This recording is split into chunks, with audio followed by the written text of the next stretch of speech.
Welcome to Crafty Homestead Corner. Today we're going to get you started on your yarn and learning how to make Slipknot and doing the chain stitch. So first we're going to start with two different types of yarn. We're going to be working with this one, but it already has a center pull. This one does not have a center pull, so there's no yarn coming out of either end. There is this tidbit that's coming from the outer part, but I want to work from the inner working outward. So I'm going to go in and I'm just going to open it up and grab as close into the center as I can and pull out. And here we have what we're going to work with if we were using this yarn. And of course it likes to tangle, always likes to tangle.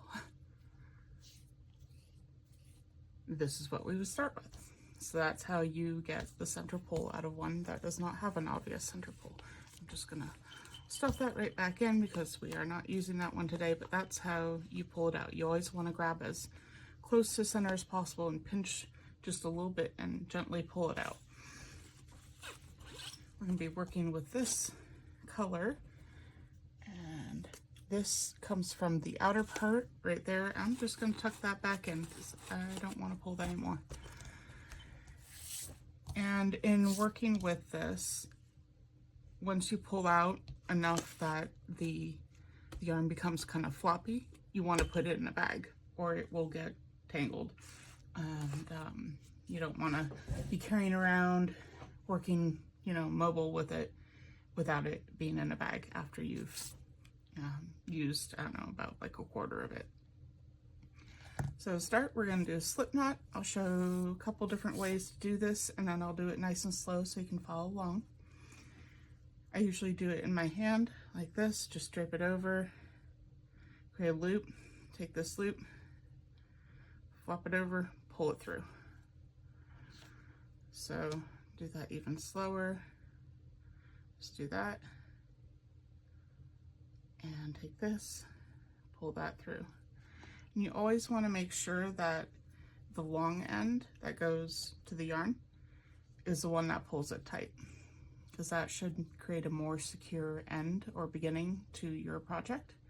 Whereas this, because you'll be using this to kind of pull down on tension, you don't want to have this pull that first loop too tight onto your hook. So this should be the tightener. And then another type you can do is have it like this and wrap it around those two fingers. You can take your hook, stick it through that first part of the loop into the loose end and pull that through. And you have your slip knot like that. Do it another time, nice and slow. So take it. Have that short end. You always want a couple of inches down here because you'll end up holding that. Take it, wrap it around like that. You have a nice X. Take your hook, stick it down under in between your fingers, hook it around that loose end and pull through. Grab both ends like that and just tighten, and then take the long end and do that. You don't want it too tight around the hook. And then there's also this method. So you just create a loop like that, and create a loop like that. So you want the tail end going over, and then you take the loop, flip it over, pull the yarn through. There you go. Do that again. Take the tail end, create a loop like that. Oops. Of course, I don't do this method, so there we go. So the tail end will always be on top. Flip it over, don't get it stuck on your nails, and pull it through. One more time.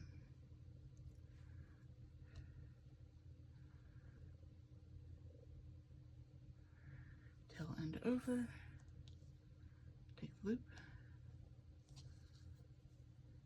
There we go. So now you have your slip stitch, or sorry, your slip knot, and you're going to stick your crochet hook in just like that. And there are different ways to hold the yarn. Some people do it this way, that's how I do it.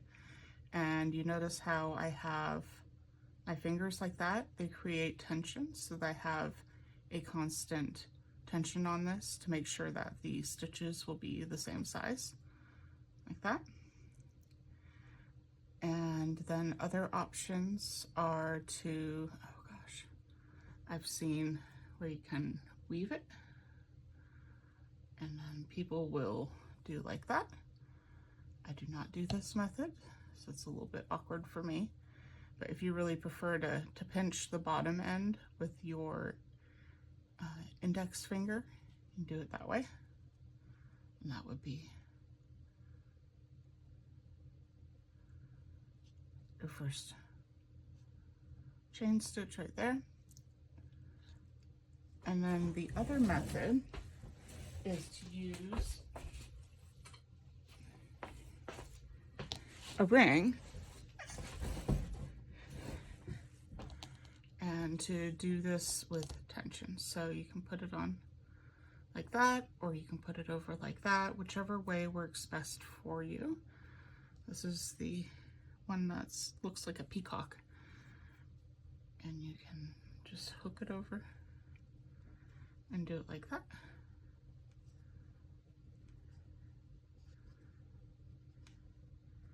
Whatever works best for you. And you can also play with the end so that you get the tension here, so you don't need to hold on here as much. That can really help with your grip. But I am going to use the method that I usually use, which is like this. So tension, and I'm going to grip with my middle finger and my thumb, always pulling down on this gently. And then I have the yarn over the top here. And then I just take the crochet hook down and around. So this is called a yarn over and crochet. And like that. And do it again. And again. And as you get used to this, you just kind of do hook around, and then this finger can help it go around. So like that.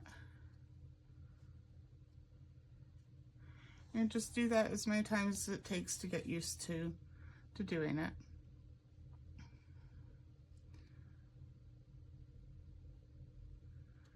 I'm just going to do this nice and slow so you can follow along. Now these are chain stitches, and they're often used as the foundation for the beginning of a project. There is a more advanced way to start a project called foundation crochet, and that's where you do your chain stitches and your first row at the same time. It's a little more complicated, and I don't recommend starting with it, but it's great to learn how to do it when you get a little more experienced and comfortable with crochet. So we're just gonna keep doing that.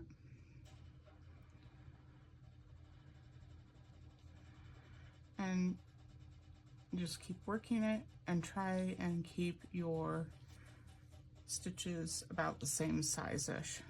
And you'll probably notice at first your stitches will be a bit looser, and then as you get used to having the correct tension or consistent tension, that they just get a little closer in size. But when you are working on a project, generally you want your chain stitches to be a little bit looser so that the bottom isn't too tight on your project, or might be the side or whatever, but the beginning of your project isn't too tight. And it's also just generally easier to work with. Just like that. And if you need to count how many you have, it's going to be this V. So here is one stitch. I'll try and point it out a little easier. So that is one stitch, that V. Here's another Here's another, here's another. And this loop around the hook does not count as a stitch. But this right here, that is the first stitch. This is the second stitch, and this is the third stitch from the hook. So you'll see in patterns where they describe that. And if I were to do, say, the second stitch from the hook, it's going to be this one. And if I were to do the single crochet, which is just this, I then go in through that V, and oops, I'm actually doing a half double crochet, sorry about that. There we go. You have two different options in working with this as the beginning of your project in terms of where you're going to insert the first row. So you can do the easier one where you go in through this very top part right here. Try and pull it apart so it's visible, that top part.